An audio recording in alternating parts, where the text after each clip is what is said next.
What's up, everyone? Got a bunch of beautiful ladies. Let's go.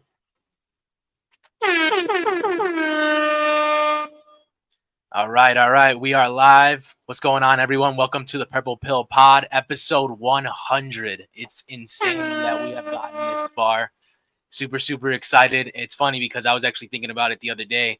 My first episode was October 10th of last year. So a couple days off, but little reunion. All right. So number one show in the world for dating right now outside of Dallas, Texas. Please make sure to like the video on your way in and subscribe. Please hit the notification bell so you can see every time we have a live show coming up. Follow us on the podcast Instagram to add these beautiful ladies at the table for tonight. We are now live on Facebook, Twitch, Twitter, Rumble, and YouTube all simultaneously. Go sign up for my new mentorship by scheduling a free consultation linked below if you're a man or a woman that is interested. Guys, everything that Sergio has going on right now with Emergent Values on the back end is the reason why he's actually not hosting it right now. And I'm one of the mentors here along with Desmond right here. Guys, if you are seeking to truly become the best version of yourself, whether you are a man or a woman, no one does it better than us, okay? If you want to show support, you can do that by hitting the join button under the video to become a YouTube member, which comes with some emojis for the show and super chat and any questions you have for the ladies. Also, check out the merch store below. We are now streaming on all audio platforms as well, guys. Make sure to add the Instagram right now so you can go add these beautiful ladies. DM me if you have a lady who wants to come on the show. We always need more single ladies on here. Shout out to the producer, Donnie, and the backup crew for tonight. Shout out to Desmond Broadway coming on board. And then we're going to go ahead and get right into got the ladies. So we'll start off with what is everyone's name, age, education, work, and relationship status currently. We'll start over here. Wait, say the questions again. All right. We're going to do name, age, education, work, and relationship status. Okay. So my name's Chloe. I'm 20 years old. I went to high school. I'm not currently in college. I work at Twin Peaks, and I am single. My name is Callie. I'm 18. I just graduated high school, and I'm starting college in December, and I actually am in a relationship. My name is Kyron. I'm 21. I'm a high school grad. For work, I'm a nurse assistant, and I'm single. My name is Meraki. I am 21. I'm a high school graduate. I work for a coding company, and I am. Ooh. It's complicated. It's complicated. It's complicated. It's the best one I right get in there. trouble for that one. Complicated as in like something that you're still trying to figure out. Like you're like, Yeah. oh, okay. Like, is it something new or that you've been dealing with for a while? It's definitely new. Oh, okay. Like, is it like a situationship complicated? Yeah, we could say that. Okay. All right. All right. So we definitely have some good questions on here right now. And we also want to make sure, Desmond, go ahead. Oh, yeah. Age, all that. Nah, just whatever you're doing right now in life, bro. Just give a good intro about yourself. All right. What's up? I'm Des, image consultant and model here in Dallas. If you need any stylists for photography shoots or just for a guy who doesn't know how to dress himself, I got you. And online dating, I got you too. Yes, sir. Yeah, Okay. I can vouch for that shit. He legit. You already know. And honestly, guys, that's the biggest thing. For all the men watching, you have no idea how much your appearance really matters when you're in the dating market. Like, it really does. Like, you got to know how to dress. You really got to know how to present yourself. And that's one of the big things that we actually teach here with our Emergent Values. I got a question for the ladies. Does it matter to you if a guy is fashionably aware? Yes. We'll start off Yes. over here. Yes. Okay, why does it matter? Because I feel like the way that you take care of yourself, like it'll represent maybe how you take care of me as well. Like if you have to put yourself first, you know what I'm saying? So if you don't take care of yourself, like what makes you think that you can take care of me? Okay. I don't know, something very attractive about somebody that just looks very put together and is aware of what looks good on them and what doesn't. And yeah. Okay. I'm already indecisive, so I don't want to have to worry about putting his outfit together when I already can't figure out mine. Right. And I'm an artist, so I feel like the way you dress is an expression of yourself. So I feel like if you don't really have a style, you don't really may not know yourself. Okay. Okay. I'm curious though, for all you, what's something like you notice in a guy if you see them wearing this, you're like, nah, I'm done. Like it's a turn off. Yeah. What's the deal breaker? Yeah, deal breaker. We'll go over here first. Like I said, I'm an artist, so I feel like you can make anything look good, but if it's dirty, then Overalls. Hey man, I've seen some people pull it off though. It's just not for me. I don't know. Okay. Okay. Tight ass skinny jeans. Them tight ass skinny jeans, like Nigga, you gay. Okay. So you're saying more like, are you talking about like paint on skinny? Or are you talking about like kind of, is it fitted? Like, does fitted count? Like, I don't know. Yeah, there's I mean, a I difference. feel like fitted's different, but if it looks very painted on, like if it has, I don't know, I know someone on my Instagram. Like, Oh, you know those old Rue 21 jeans, like Think in the so. guys say, like the older ones, think like so. the ones from like 2012, Yeah. 2014. Those ones, those are a big no. Good where a description. dude can't drop a quarter in between his Yeah, pants legs. no, that's a red flag. So- Okay. What else for you? I said like if you're grown, you're going out in like athletic shorts and like a Nike t-shirt, like Okay. So like, choosing what to wear for what scenario. yeah, Okay. I feel it because I be seeing some dudes in the clubs and I'm like, why are you wearing a Nike exactly. I mean, you t-shirt? can wear whatever you Just want like- at home. I believe you can wear whatever, but there's time you're and place going for out. everything. Yeah, there's a time and place. Okay. Oh, so in return, I gotta ask the ladies now, and I'm gonna turn it to the guys after that. Y'all answer this. What is one fashionable or clothing item that women wear that you're like, damn, that shit is tacky as hell? For us. Yeah. Okay. Yeah. Are you asking us? Well, I'm asking the ladies first. What Oh, what okay. do they think is a item that a woman wears that they think is tacky? And then I'm gonna turn it on you guys as far as you guys mentioning that. Go ahead. Go ahead and speak more closer. maybe like foam flip flops. Foam flip flops. Yeah. Like the thongs, the one that go between your toes. or Yeah, whatever? the one that go. Yeah, those. I like those.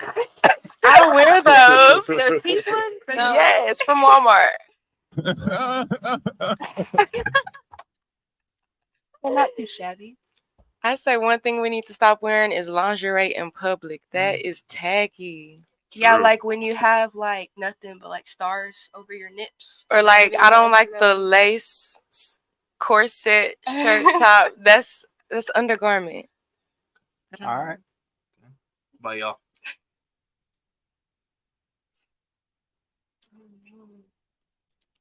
Really? I guess it Oh, really just you depends on got what you you wear. guys are in school still, so you guys gotta see like some girls walking around and you be like, nah, girl, you gotta take that off. It just really depends on what fits your body shape and like what you pair it with.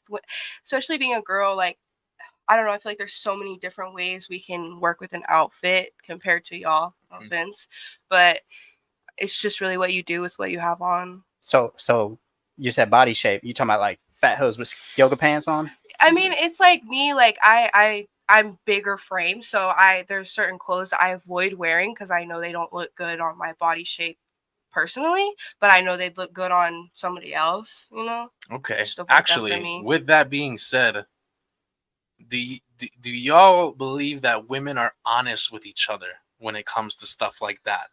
Specifically on like the clothing and how it fits. Like say y'all are going out to the club, okay? And like you have one of your homegirls there. And you can tell like whatever she's wearing, it just does not fit her well. Are you gonna be honest with her, or are you just gonna let her go out in public like She'll that? tell me. Okay, you gotta start. Let's go around. We'll start right there. Yeah, I'll tell her. But going back to the question you asked before, I would say stuff that like it just does not match. Like if you're wearing something and it does not match, like that's tacky to me, I feel. Okay. Like, but back to that, I will tell her, I'll be like, nah, Like she asked me what to wear today, and I was like, just be yourself. And she put that on. I was like, yeah. Like she put on a different shirt, and I was like, that's cute. But then she. But I could tell she was like, Mm. you could try to find something else, you know? Yeah. Y'all must have a good friendship. Do y'all think that like most women are like that with each No. other? No. I do not. What about y'all? I feel like it depends on who I'm talking to because some women don't have that confidence. So if what you have on makes you confident, then it might make you confident, but it just depends on who I'm talking to. Yeah, and I'd agree. Nah. Yes, I've seen some girls wait till they get to the bouncer and wait for the bouncer to tell them no, instead of just telling their friend, "Hey, that's not working." Yeah. I got something going back on that. I actually just recently had a friend that I cut off, and she used to always tell me like, "No, wear your clothes like this. Oh, do this. Oh, do this. Oh, no, don't wear this." Like one time we was going out, and I had pulled up to her house, and my hair was just up because I had just got done doing my makeup, but it looked cute. And so she had asked to use my claw clip to put her hair up, and so I let her. And then I was like, "I don't know. I think I'm gonna leave my hair up." And she was like, she said something like, "Nah, put your hair down because I'm gonna wear mine up." And it just seemed like, she was like. It seemed like she was trying to do it like to make me look better or like, get popping or whatever. But to me, like looking back at the friendship, I'm like, nah, like you was low-key hating on me. I don't know. Like I don't think she wanted me to look better than her. And it's crazy because on my birthday dinner, I was wearing a black dress. It was her, another girl, and that girl. So it was 4 of us total. Tell me why she wearing a black dress too. Oh my Like God. what? At the time, but at the time, because like I didn't really peep it what it was, you know what I'm saying? Because I didn't peep it, I was cool with it, you know what I'm saying? I was like, if that's what she want to wear, that's what she want to wear. But like now looking back, seeing what happened in the friendship and how she acted, how everything played out, I'm like, I see what it is now, baby. Okay. All right, Des. That's So crazy. for us, since we're guys, like, what is the deal breaker for us when it comes down to women wearing certain things? For me, I'm going back to what you said with not fitting your figure. If you don't know you, then that's a no already. If you can't tell what fits you well, then I'm done. Another ones I noticed that some girls it's like they have some unspoken agreement to like wear almost the same thing. I'm sorry, okay, if you're doing that, if you're all matching, Facts. I'm done. That's so facts. Trying to be Are the you Power shooting Rangers or some slugs? shit. Are you shooting slugs right now? I'm trying to think, man. I'm trying to think of like, it's like No I response. could easily say. Wait, what? I could easily say like the fitting of your clothing is something, but I would say because I've worked in gyms and stuff, so I think it's just girls that don't have much versatility. They're wearing like gym clothes all the time, or Yeah. they'll sometimes wear like Jordans all the time or something like that. You know, I'm from the hood, so you already know, like we see it all. So if you can't switch it up from time to time, you don't know how to code switch. That's the biggest thing for me. Yeah. Speaking of shoes, is there like a one article or one pair of shoes that that a woman wears that you're like, damn, that's red flag? I don't know. Des, is there something that we think like? I don't know. can't think of any shoes. Like I'll know. I'm gonna say if she wear pandas, those black and white dunks. Oh yeah, that's a good If one. she wears pandas, yeah, she a no go. There you go. Okay. All right, ladies. So I got a question for everyone here. You know, now that we're gonna go into the dating realm, would you allow your daughter to save her purity for the right man, or get some experience before she settles down? We'll start over here. Ooh, that's a wow. I mean, I feel like I can't really speak on that. I'm not planning on having any kids. But hypothetically speaking, Honestly, I've been 16 before, so my mom wasn't stopping anything. So I would just make sure that they were safe, if anything. okay. So protection, using Yeah. protection. Yeah, Okay. if they decided to do that, yeah. Okay. This is bullshit. I'm letting my daughter get some experience. Just because I mean you only live once and you never know when the right man is the right man or not. So Wait a minute. Wait a minute. How about over here? I guess it really just depends on how my daughter is. If she doesn't want to have sex, I'm not going to tell her to go and get experience. If she wants to have sex, I'll have a really deep conversation about what it actually is and the consequences of it, and make sure she's doing it safely. But all girls are different. Some girls don't have sex till they're 30, 40, just because they don't want to, you know? All right. Very few and far between. I could really piggyback off what she said for sure.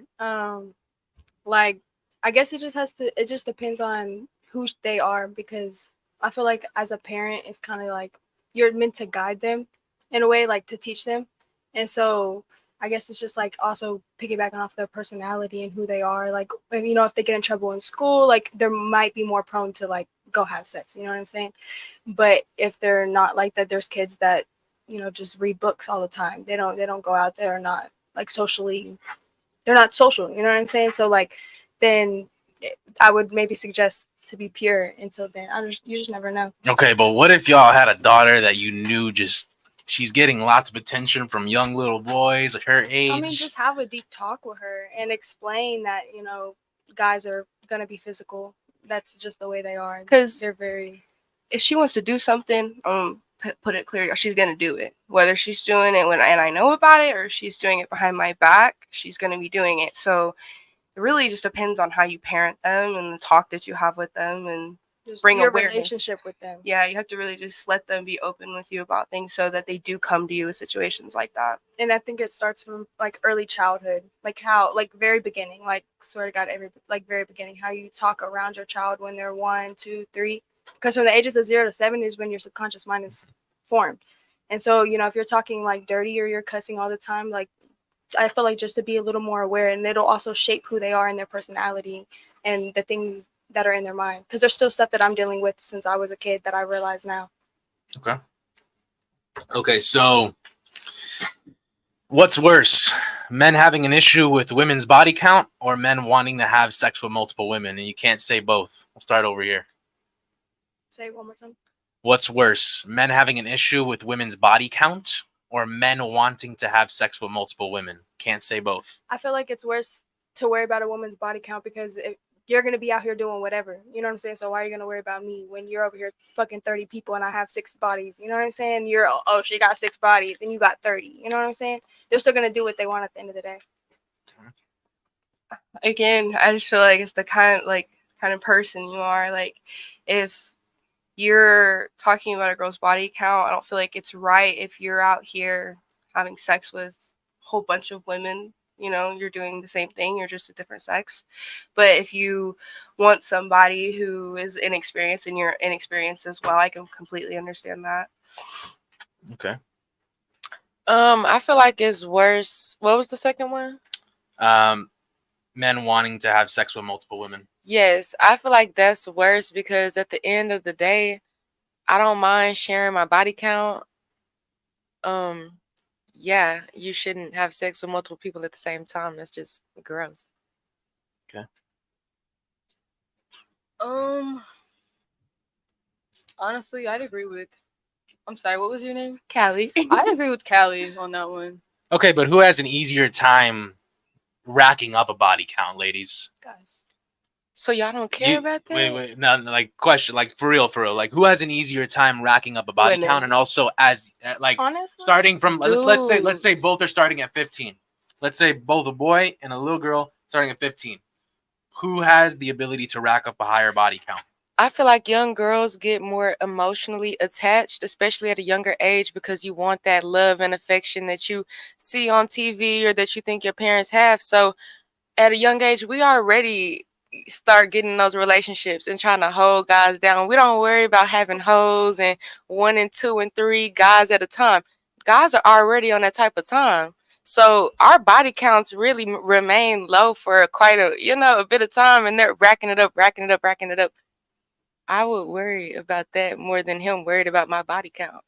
I think you're thinking about the guys who can do that, because there's a lot of guys who can't do that. So It just Why do you- depends. Like, if you're a girl and you're a 2, you're gonna have an easier time going out and finding somebody to fuck than if you're a guy and you're a 2. You know what I'm saying? It just depends on like what you look like, how you present yourself. Because I feel like honestly, it's probably easier for girls just because girls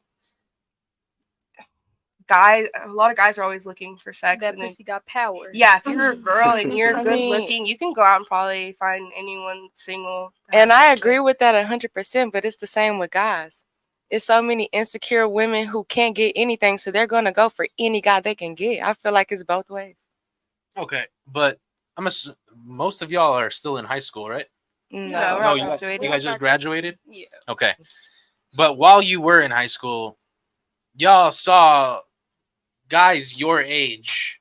Did y'all really see a lot of guys really, or was it a small pool of guys in school that were getting all the attention from women? That's the question, because like I don't know if y'all know, but 1 in 3 men right now, ages 18 to 30, are completely sexless. Like legitimately, they have no interaction with women whatsoever.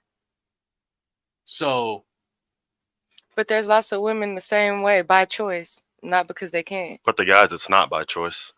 It's they don't know, either they don't know how to convey themselves, they don't know how to communicate. So there's something up with them, but they're not. It's not clicking for them. That's the difference.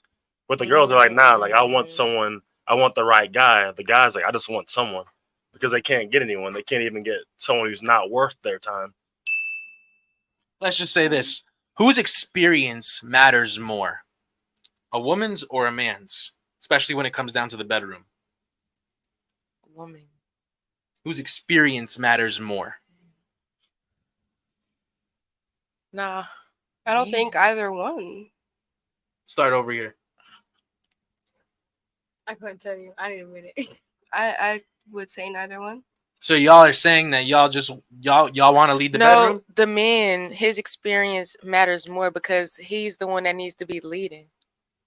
I feel like. Okay. I feel Okay. like both people should enjoy themselves. I I But feel like sex with different people, it's gonna be different every time because Yes, People but do ladies, you differently, can't right? tell me that majority of women, maybe y'all are the exception, some of y'all are the exception, but majority of women are wanting to be dominated Yeah. in the bedroom. Yeah, I know a lot of women that like ex-man whores. They love ex-man whores because they're the ones that they get to settle down for and they have all this experience, and it's definitely just a personal preference. Okay, so is body count the same for both men and women? No. What's the difference? What makes it different? I would say with women, we're more emotional. So I feel like some of us can be more picky and choosy with who we want to be with. But with guys, it's more open, I guess. That's what I'm trying to get at. I feel like it's just different. You're a guy and you're fucking somebody, and you're a girl and you're getting fucked, and if you have sex with different guys, it changes your pH balance and it can throw off your hormones, and it's just a lot bigger of a deal for our bodies than it is for y'all. I couldn't agree more. The vagina is not designed Yeah. to have multiple Mhm. things happening at once, like all the time. What about you? Can you say the question again? Like what matters? Like what matters more? Like Oh, women or men body counts. I feel like they are different because men, I don't know. You guys don't have sex for the emotional aspect of wanting to be with someone and be something bigger than the moment. We have sex to bond, and I don't know. But you guys just do it, so I guess it doesn't really matter. I think they do. They just don't realize it. So they're seeking those women, and then all of a sudden it's like, oh, I realized that I wanted that companionship. The people who don't have sex. They're suffering from loneliness, but it's because they wanted companionship. Right. So they're seeking that, and then they finally realize after a few bodies, like, oh, that's what I was seeking. They just got the game twisted. They don't know what they really wanted. I mean, men's frontal lobe doesn't develop till they're 25, 26, and women's develop 17, 18, 19, around that age. So a lot of young women are more mature than the age bracket around them, like the men in our age bracket. okay, ladies, how do y'all deal with criticism? We'll start over here.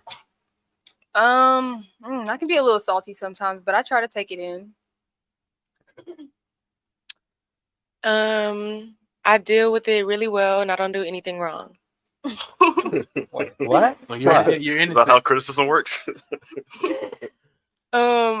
I don't know. I do get salty. I can relate to that. I take a lot of things personal, but I feel like I'm working on it. What steps are you doing to try to work on it though? Instead of throwing things, I breathe. Damn. It's a good first step right there. It depends. If you're giving me constructive criticism or you're trying to help me, I'll take it in the most respectful way possible. But if you put it in a disrespectful way, I'll most certainly get disrespectful with you back because I'm really big on respect. But for the main part, like, I'm really good at taking criticism. I don't get too much of it, but I'm good when I do. When it comes to me, I've grown with my awareness. So back then I couldn't really take criticism, but now I feel like I can take it because when she tells me something, I'll be like, "Loki, right?" Like, "Damn, you Loki, right?" Like I sit back because I love the people that I keep around me. You know what I'm saying? Like the people that I keep around me, they can give me the criticism and I can take it. You know what I'm saying? Mm-hmm. For me, I'd say it's a respect level. Yeah. If I actually respect the person's input, then I'm going to take that in consideration. But for you guys, what was like the last thing y'all actually fixed? That someone's like, "Hey, like you need to stop doing this." What was that thing that y'all switched up when you got the criticism? I mean, recently she told me that she can see that my balance has kind of fallen off, and so I haven't really implemented anything recently. But knowing Balance that, in what way? just like my life, Mm. like how I'm balancing things. Like I honestly haven't been sleeping a lot, so like just taking care of myself more. Eating right, Mm. Yeah, getting I've lost a sleep. lot of weight in like the last year. Like I'm like the smallest I've ever been at the moment, and so it's just like having a good friend that can tell me, you know, that, and I can be like, "Yeah, you're right." So hey, take And care of so- yourself. Exactly. How about y'all? Yeah, just being able to put myself first, definitely. I'm a really nice person. So I've learned that takers, they don't know when to stop. And so givers, you know, you have to have boundaries, and that's something that somebody told me and that I've been working on, definitely. I've been working on taking initiative and stop blaming the world and everybody else for my problems. Mm. Yeah. That's what be making you want to throw things up. Yes. But I finally see it like, oh my It's not God, my you fault. need to change. Yeah. What was yours? I used to be a little insane. I was in a very toxic relationship for 3 or 4 years. You one And- crazy ass. Yep. All of my friends were always telling me, "Hey, like this is what's making you like this. Like you need to get away." And once I finally did and took that constructive criticism, I've never been better. Okay. So, ladies, I'm gonna give y'all a scenario. Which man is more attractive to y'all? Let's say it's a Jeff Bezos type archetype, 35, multi-billionaire, but not that physically attractive, but obviously a smart guy. Or a 35-year-old archetype of like a Leonardo DiCaprio. Which do you marry first and which do you sleep with first? It's a really hard question to answer. I can go right now. What you got? What you got? What you got? Okay, I'm gonna marry the rich guy because I'm not sleeping with either one of them. Okay. Okay, what are the But comparisons? why though? Like, Wait, like, but first, how are you gonna pull that off with that rich guy? How you gonna Yeah, make it you're work? right. You're right. So maybe I'm just out of luck because I don't like men. you like women now? You like more women now? Are you More are you- women. I you like go- all women. You going the other way now? You going Yeah. between the other fence? Yeah. Okay. Are you gonna do Switch it both? up. What are you What you doing? mean? What you mean? Are you bisexual? Like, Oh no, I don't like men. No, not okay, in that way. No. you're just over men. Yeah. Why is that? Just I don't know. I don't like y'all's mentality. Most mentalities on top of just physicality. It's Okay. just not Okay, for so you me. knew from the jump. You're like, nah. Yeah. yeah. Sorry. It's all good. Okay, how about you? Can you say the comparisons? So we're talking about like a Jeff Bezos type. We'll give him the same age, 35 years old, multi-billionaire. Not that physically attractive, but obviously smart and on his way. Or the mysterious musician, artist type, Leonardo DiCaprio. He Yeah. could be doing well for himself too financially, by the way, ladies.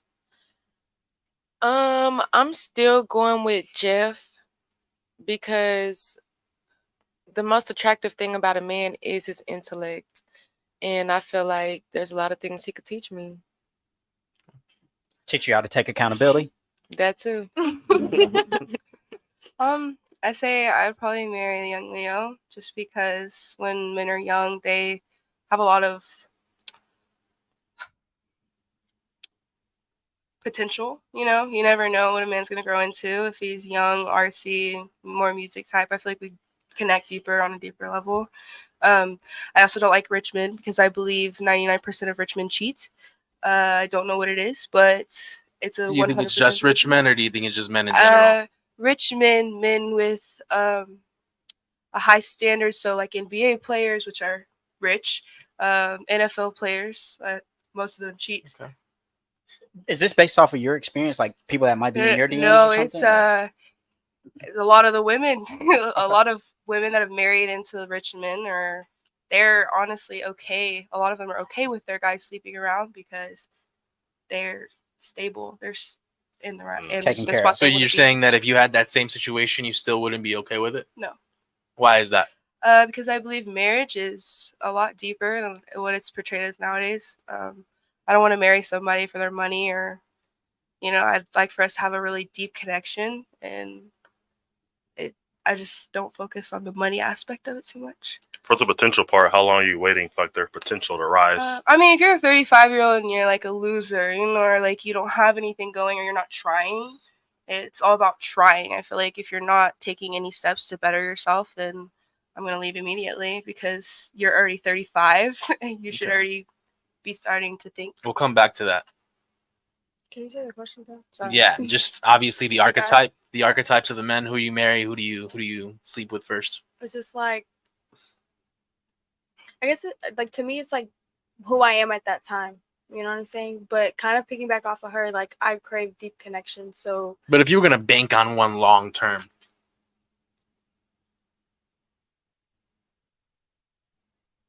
I don't know. okay. Like you said, he could be financially well off. Now, going back to what you were saying, because you obviously said, that there are lots of millionaires, billionaires that sleep around still, even when they're in relationships or have baby mamas. Do you think that they did not earn the options to do that? No. Because I believe, okay, if the agreement was set in stone before you get married to the woman that you are supposedly in love with, then yeah, if she's okay with it. I don't think anyone earns like the ability to cheat on anybody that they're supposedly in love with. I don't. Let's not even call it cheating, ladies. It's cheating 'Cause, if you're married. Well, I'll be honest with you. As much as we like calling it cheating, it's more or less exercising options that are readily available to you. So I understand cheating term, but like it's very much a childish term at this point because it really is exercising options that you possibly didn't have before. The thing is, why are you doing that after you're married though? Because men are different than women. So do you think money gives you the ability to sleep with multiple women, or do you think that money equals sex, or do you think money equals women? So I'll give you all guys a crazy analogy. So let's say we're all 18 here. Okay, we all turning the age 18. Let's say it's both women and men.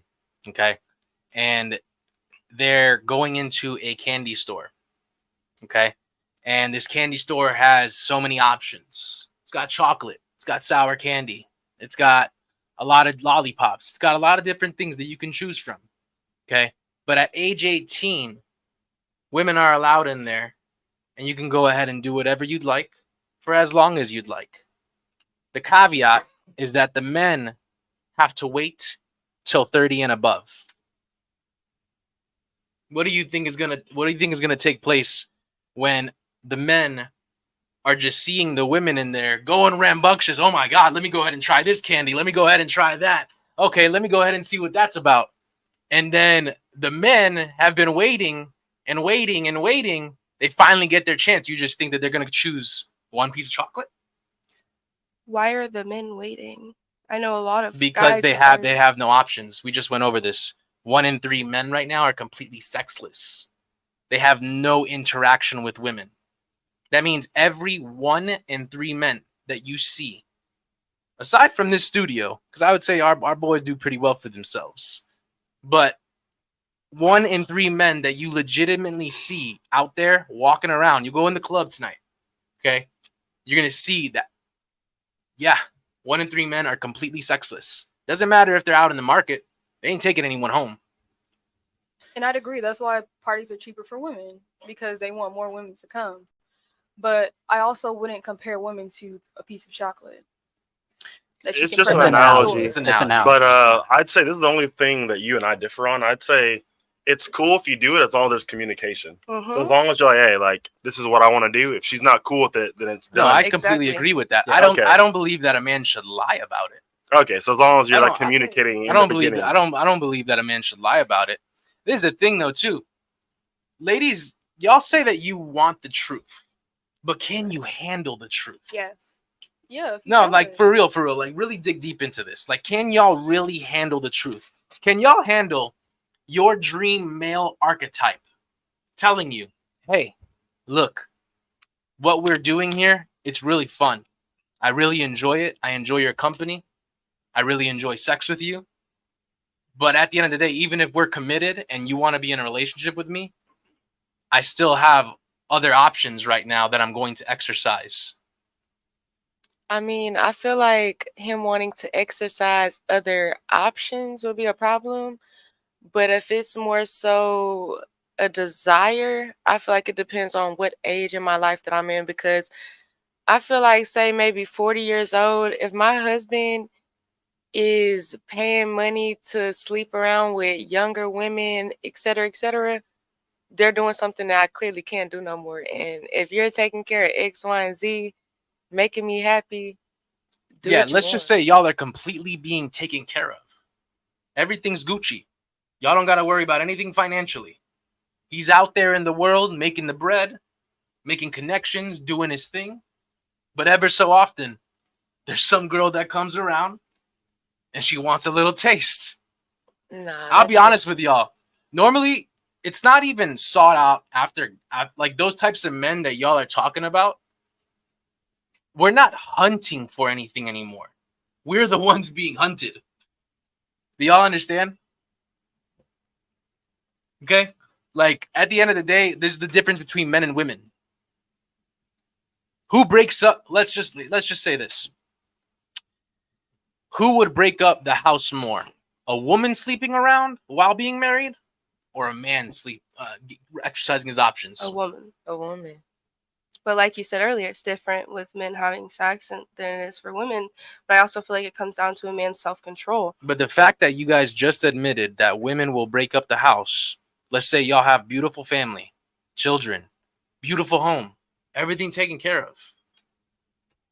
Y'all are really willing to let your pride get a hold of you?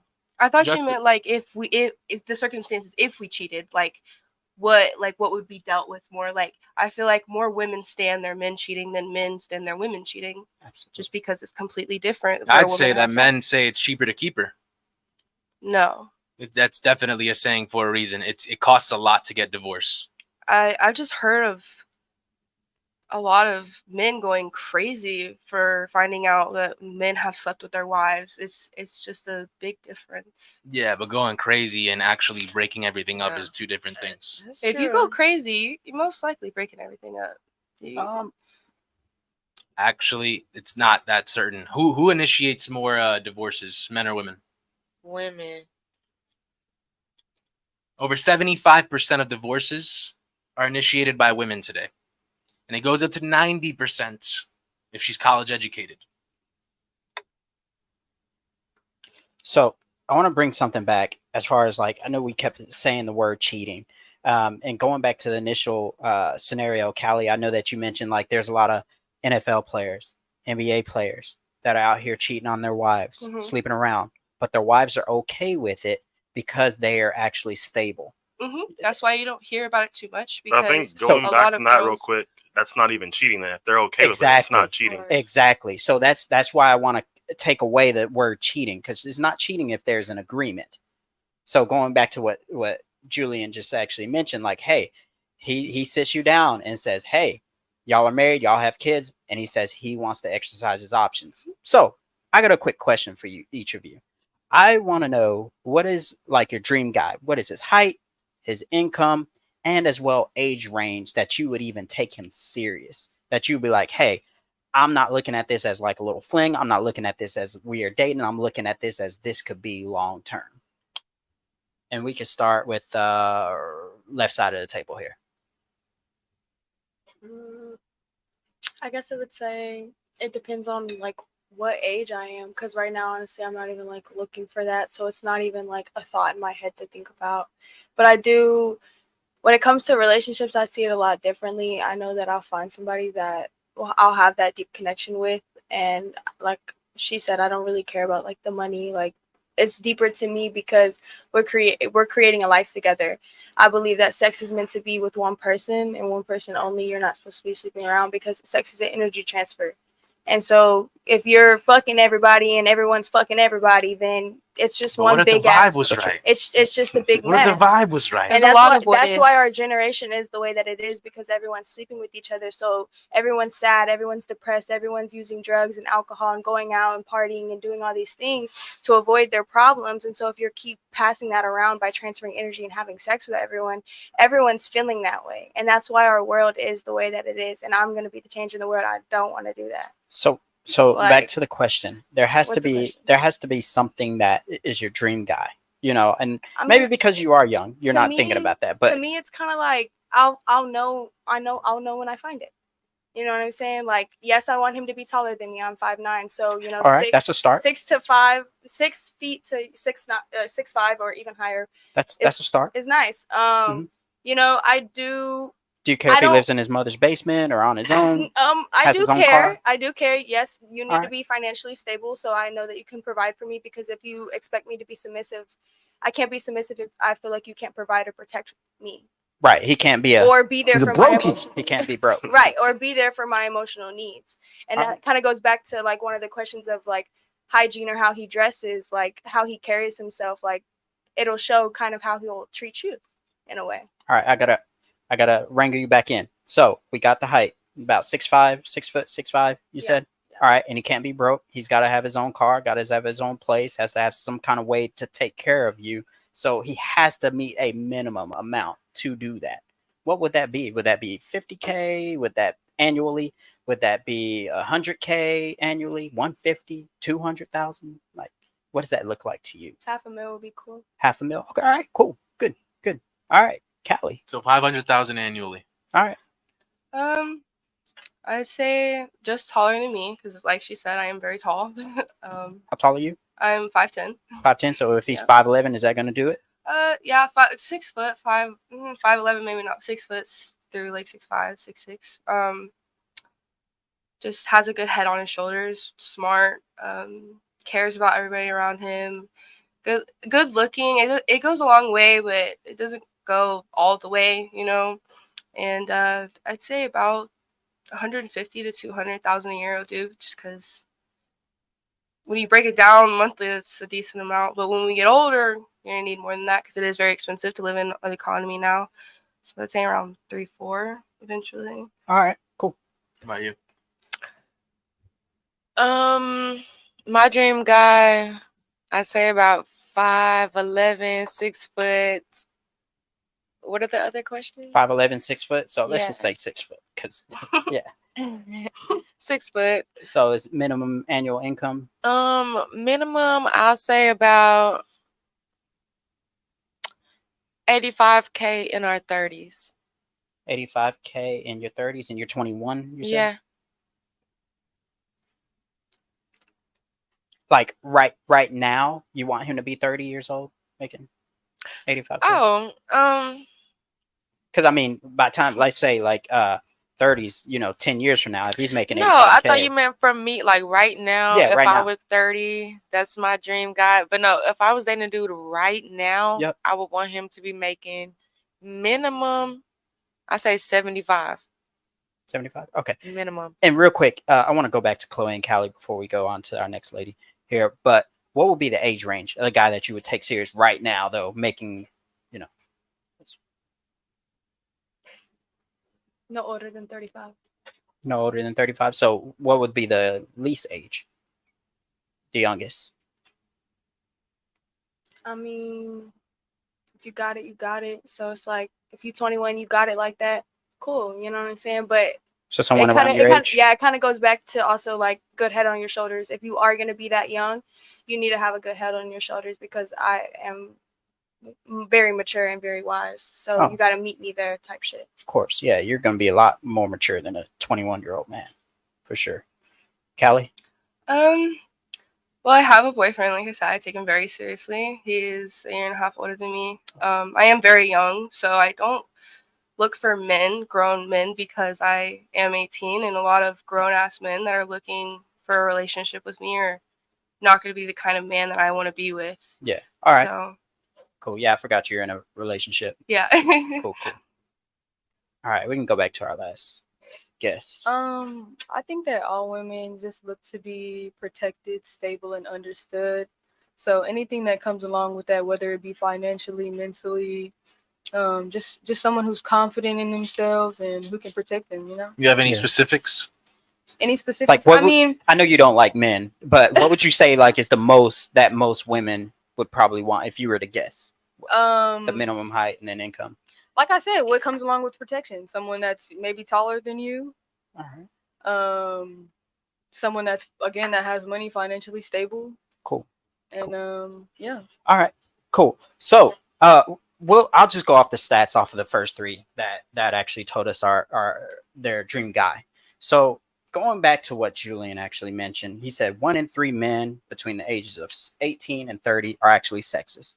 So we have 1 in 3 women here. We got 3 women, but all of y'all actually said you want a guy at least 6 foot to 6'5" to 6'6", and making usually on average triple, at least 6 figures here per year annually.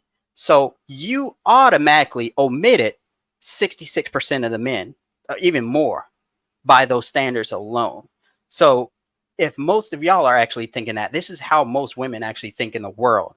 So that's a proof that most women aren't even looking at most men, and they think that they're invisible because they don't even qualify for what their standards are. Does that make sense? Yeah.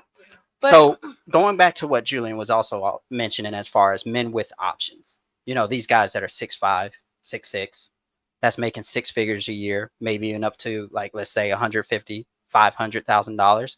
And again, 3 of y'all on a panel actually named out these guys. How would you help him be committed to you when he has those kind of full options? Does that make sense? Effective communication, like understanding each other.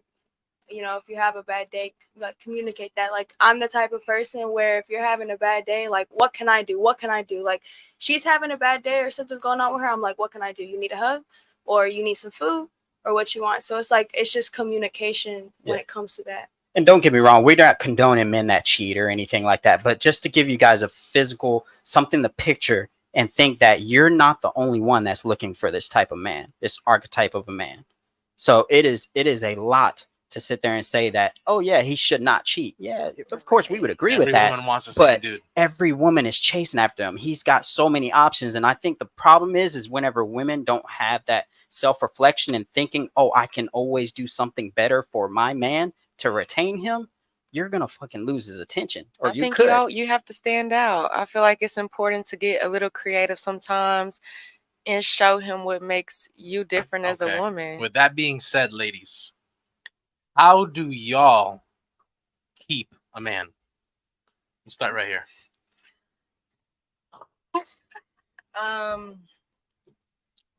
Hypothetically, What are the actions that you do? just show up.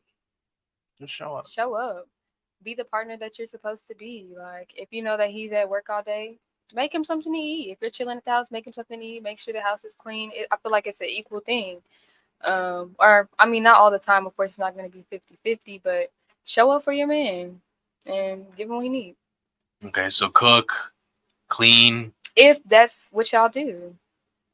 Okay.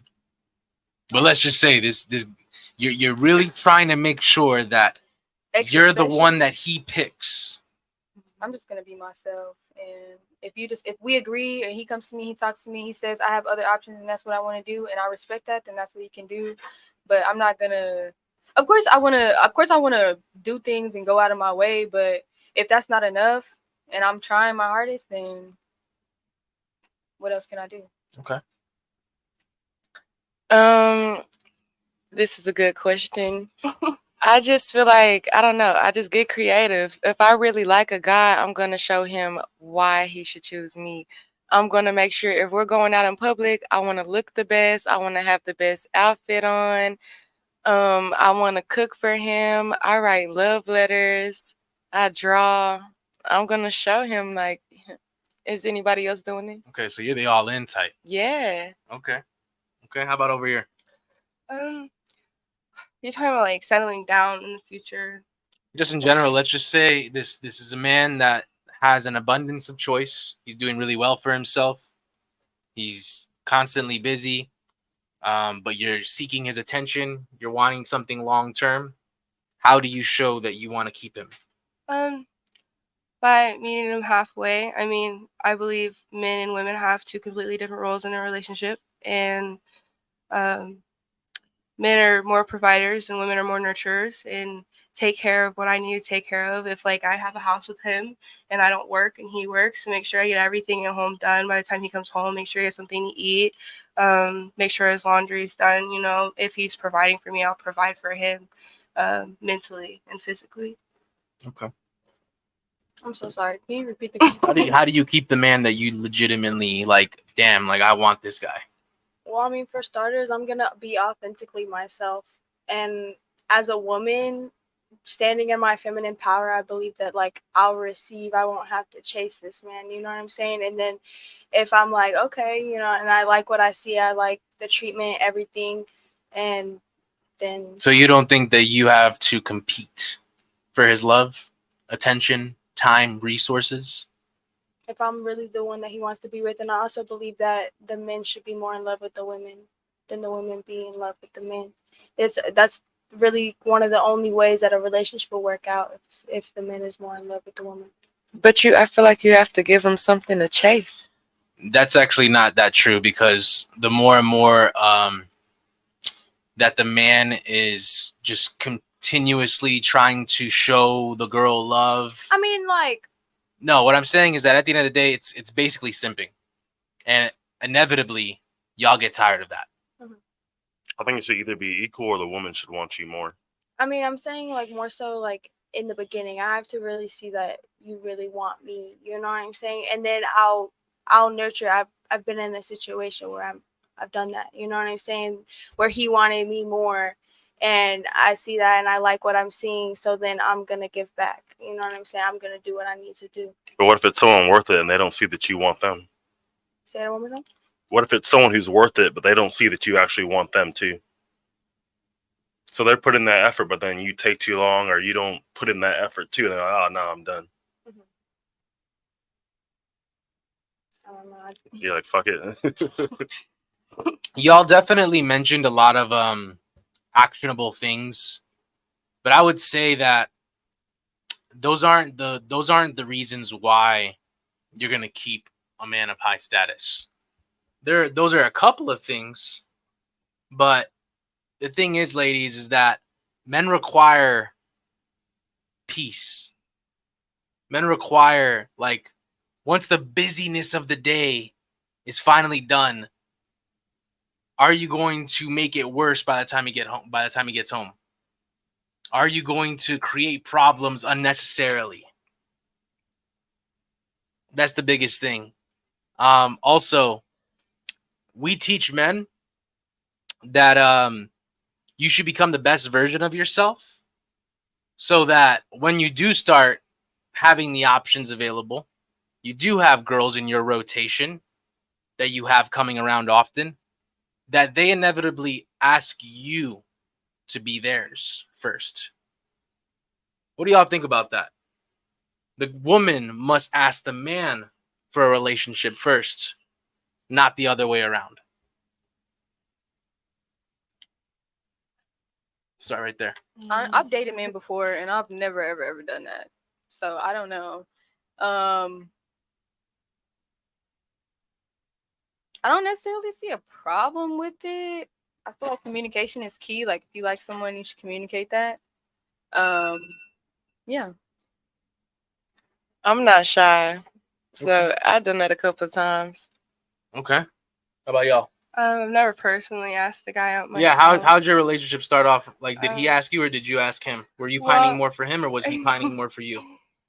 Both, actually. It was really 50-50. But like you could tell, like before it was like kind of getting more like kind of an even exchange, but like who at first was really, really going I for it? say it was a little more him, but it was just because like he would compliment me more. You know, we were friends before we got together, and For we how got really long? close for like a year and a half. Okay. Why did it take so long for you to officially be in a relationship with him? Well, I was in that toxic relationship. The Okay, so beginning you of went from one relationship to another. Yes. Okay. Man. So would you say wait. So He was a friend? He was, yes. was whenever it was toxic, did you go to him and like talk to him about things? Or were Not really. I didn't want. I feel like that was embarrassing on my part because a lot of the times things were so bad that he would kind of just. I knew he would look at me and be like, "So why the fuck are you like with him?" You know. So then what officially made you transition to your friend? Like what from from him the being my other friend, being my relationship? Yeah. So my relationship got physical, and I took him to Hawaii with me, and he made it hell for me. And I had been emotionally detaching myself from him for a while because it was so hard for me to get away from him. And I've been with him since I was 14. And so I went through all like that weird growing up phase with him, and I was really attached to him more than I loved him. And I don't know. I fell for Nick real fast. And when we got back from Hawaii, the day we got back, I told the guy I was with I never wanted to see him again. And I couldn't do it anymore. Never talked to him again. And I started hanging out with my friends more, and I got really close to Nick. We started talking about a lot of deep stuff we never talked about, and we got really connected, and our relationship grew out of that. How long were y'all together? Are together? Or have My been? current or my past? Your current. Like 2 months. Oh, okay. Okay, so this is very recent. Yeah, it's recent. Okay. But I'm trying to figure out because like this dude was your friend. So like We weren't okay.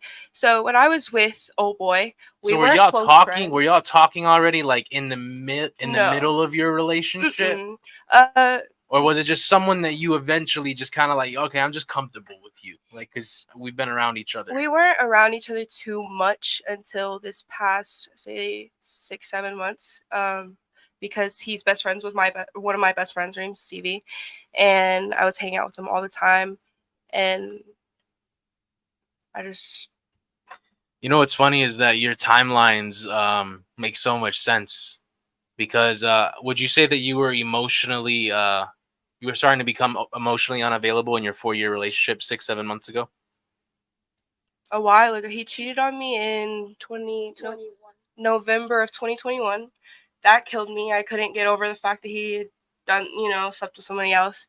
So I started trying to get away from him, and then I fell back, and Why do you being toxic. believe that he felt the need to do that? Was it just like exercising options, or do you think it was like vindictive towards you? Probably exercising options. Do you think that he wanted to break up with you though because of that? Do you think he wanted to end it completely?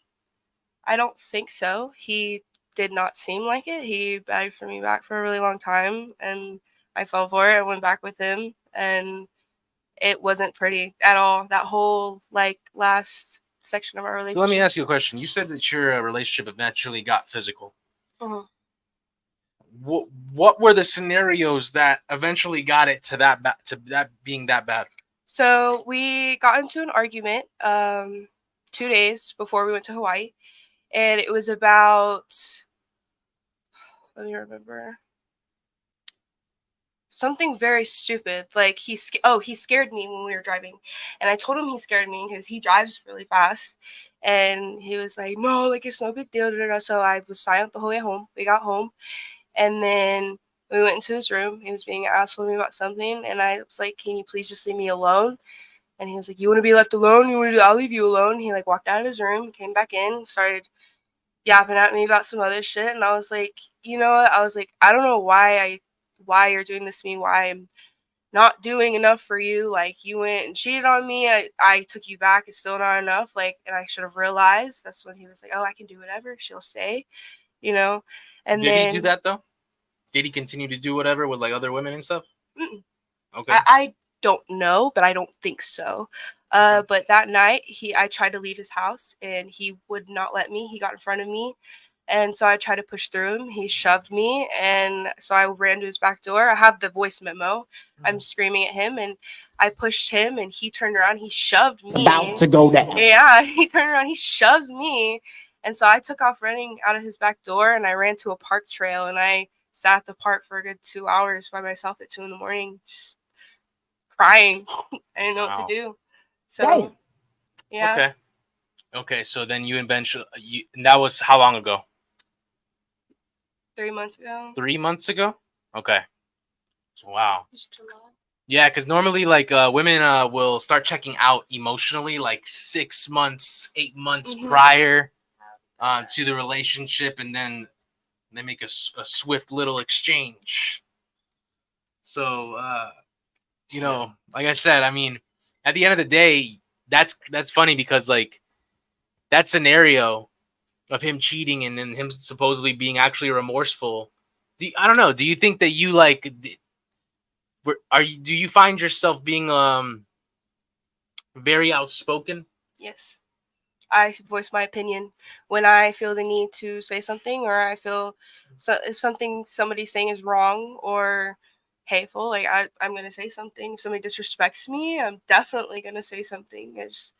I'm very big on voicing my opinion, what I feel, because I think it's important to let the other person know what you're feeling and why you're feeling that way. The why is a big part. But do you think that you would state those? Do you think that you would state all that like with like Do you think with the an delivery attitude? was good, or was Yeah. it just like I'm My full, delivery of the reaction of or were him you cheating? just like angry and let it all out? anytime. Now I'm very good at reacting. I don't react. I am very calm. I'm very respectful. I can even take a little disrespect now and still be respectful, but back then I was in a very bad place I when feel like being her friend for so long and kind of seeing how the relationship panned out, who he had cheated on her with, like we were literally friends for like 3 weeks when that had happened, and I actually knew the girl, which is a whole different story.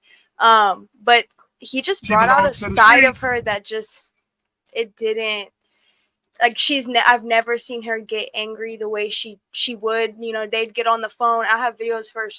They're screaming at each other, It's toxic. and then she gets right off the phone. She's all happy again, and it's like, have you ever had a girl like egg you on, like, oh, are you mad? Are you really mad? Are you really mad? Like, are you gonna do Pushing something all your about it? buttons. He would do that to me, and he would do it to get a rise out of me, to get a reaction. And when I found out he cheated on me, I was working at Waffle House, and I was wiping down a table. My friend texted me. It was a big ordeal, and I had a breakdown. I went outside and I cried, and he came up to Waffle House and was trying to console me, calm me down. It wasn't working, and he called my dad, and he was like, your daughter's losing it, da da da da. And my dad was like, why? Like, what's going on? And he was like, you just need to come get her. Like, she's losing her crap. And he just made it all seem like it was my fault. And I honestly, Victim. yeah, he was a very big victim person, and I'm not like that. Okay, so what makes your friend and new relationship different? my friend. You're yeah. Well, now My it's your new boyfriend, relationship. yeah. Now your new relationship. He is the complete opposite. He's so respectful of me. He's a gentleman. He takes care of me. Like, I was sick and he was an angel, did whatever he could for me. He goes out of his way and make sure I know he cares about me and make sure I feel secure.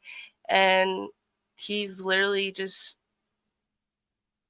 I guess, everything I had been wishing for, wishing my current relationship was, that he could never be for me. And I don't know, I fell for him pretty quick. It was just- Interesting. Uh, There's like just analyzing and listening. Like, obviously, I don't condone in any of the physical shit. Like, we will never condone in men doing that, just because it doesn't solve anything. Mhm. You don't get anywhere with women that way. Yeah. Even like yelling your head off and doing all the shit and making it's just dumb. But it's like, it's weird because, like, I could say that he's equally feminine, but at the same time, you were with him for a very long time, so there was a reason why. Maybe it was a sex. Maybe it was how he looked. Maybe it was maybe what was keeping you there. It was the first like year we were together. It was toxic, but it wasn't screaming at each other toxic. It was just kind of more controlling toxic. Did y'all live together? No, we didn't live together. I moved in with him. I went on the run. I was a runaway when I was younger, and I lived with him for 3 months. And we there were, it goes. yeah, we were Okay. on drugs together real bad. Okay. We had a drug bond, and it was, Okay. he got me off drugs. He kind of helped me straighten that out for myself, and I felt like I owed him something. Okay, so you guys both got off of it. Yeah, and I felt like I owed him something for getting me away from all that, and I didn't owe him anything, you know? But I don't know. I thought the attachment I was feeling was love, and it wasn't. Okay. All right. With this all being said, ladies, what is one thing that you did wrong in your last relationships? And I'm asking what y'all did wrong. Start right here. Okay, so I would say I've been in 2 serious relationships, but the last relationship I was in was a lot more complicated. He was in prison, so I see it as a relationship because it taught me a lot. So I don't really know what I did wrong, because I don't really feel like I did anything wrong. I didn't cheat. My whole 19th year, the whole time I was 19, I did not have sex. I stayed loyal to him. So why I did y'all didn't talk to- separate? Is he still in jail? Yes. So I separated with him because I just felt like, being the person that I am, having the mind that I have, looking the way that I look, why am I going to sit on the phone with this man for 30 minutes for a phone call that I pay for, and I'm having to beg for your attention? That just, and constantly bringing it up, saying, you're with these people 24/7. Why can't you give me your undivided attention for 30 minutes? You know what I'm saying? It gets annoying having to constantly check a man, and you say something, they fix it, and then it's back to the same old fucking shit. And so that shit got tiring. And so it's not the fact that I was getting attention at my job, Twin Peaks. It was just, Oh, he would get pissed off about that? no, he supported me working there. But it was more in the sense of like, why am I going to sit here and beg for a man's attention when I get all the attention in the world and I have to do absolutely nothing? I just have to be myself. I just have to show up and be myself, love myself, and So just he look the wasn't way that willing I to look. get on calls with you or some shit? No, it was just the simple fact of like, I look forward to talking to you. You know what I'm saying? And if we're together, like, and I'm paying for the phone call, like, why am I having to beg for your attention? Like, why are you not giving me your attention? Why are you calling So me? he's distracted having- while on the phone Right, with you? and having conversations with other people. While And she's doing talking. while we're on the phone. And then I would be with my friends, for instance, and he would be doing this, and I'd be like, I'm with my friends, like, could you call me back later when I'm not with them and when you're not busy? Because he'd like be playing chess, he'd be playing dominoes, he'd be cooking. And so it was like, it just got annoying because I'd be like, I'm with my friend, call me later. He'd be like, no, we're staying on this phone. And then if it's like, for him, it was like, it was really disrespectful if I just hung up the phone. I answered every single fucking phone call. Like, I can count as many times I did not answer the phone call type shit. And it was half the time because I was sleeping. So eventually you just kind of Like- faded away? Yeah. Like, I just kind of realized, like, I can't hold on to like the expectation of who I think he's going to be when he gets out and holding on to that. And I realized that when I was still with him, I was constantly thinking about the past of when I was with him before he went into prison. And then I was constantly thinking about the future and when he would be getting out. So I wasn't focusing on the present moment and what was going on in my life. And so it kind of just like disrupted my life a little bit. And so once I cut him off, which was about a month ago, September was the best fucking month. Like, I was so focused on the present moment. I've been so tapped into my intuition. I feel like I've just grown so much in just this month of like not talking to him. How long did it take you to get tired of that? Like, when was the point where? Okay, so he went in September, which ironically enough, he went to prison on my ex's birthday, my my first boyfriend. Like, it's just kind of crazy, like, because I seen a lot of patterns and similarities between them. It was a lot of like the same old stuff, but just two different people, if that makes sense. But I realized So that they I'm both locked up? Or So something? then- no. so then I'm what talking you about did- like the things that happen in the relationship. Like with my first boyfriend, when I was in high school, this is my first love, the first person that I ever loved. You know, he would do something and I'd voice my opinion. No, I didn't like that you did this or whatever the case was. And then we kind of argue about it, but then it would get fixed and it would get fixed for like a week or two. And then it'd be back to the same shit. And then we'd argue again and then it'd be fixed. And then it was, you know, he would stop doing it and then we'd argue. And so it was like that same pattern, that same like begging for attention. And what I realized as well with being in those two relationships was my first boyfriend, I was in high school and I chased him a lot. Like, I was in love with him since I was like a freshman type shit. And we didn't actually get together and be in a serious relationship till I was a junior in high school. And we actually broke up after I graduated high school. And I realized that with the guy that's in prison, that same relationship started that way. Now, I didn't approach him. I chose to handle the situation a little differently. Yes, I knew I liked him. Yes, I thought he was cute, but I didn't know who he was.